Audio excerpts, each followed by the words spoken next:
گفتن کم خورد و سپیمانه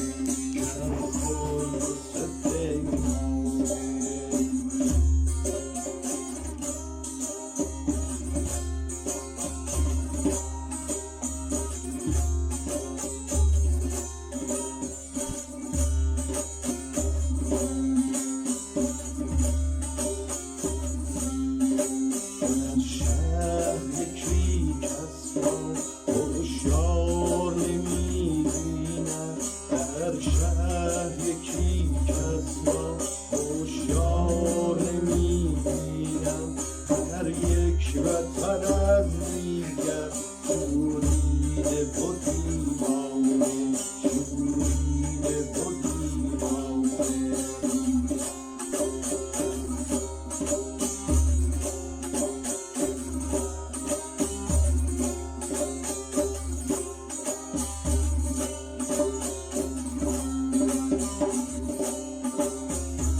تا لذت جان بینی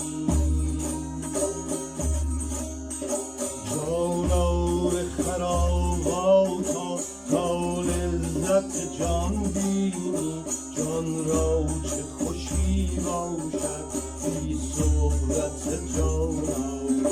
بی صحبت جانانه من مست و تو دیوانه ما را که برد خانه صد بار تو را گفتم کم خورد و سپیمانه کم خورد و سپیمانه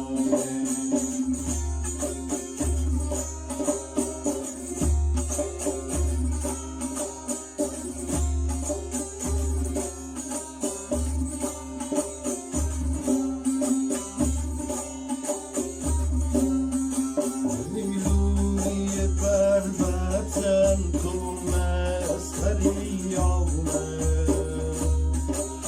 نیلوی بربطن تو مستری آمد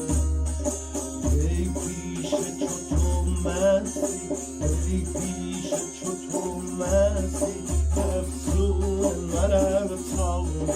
افسون من افسانه افسون من افسانه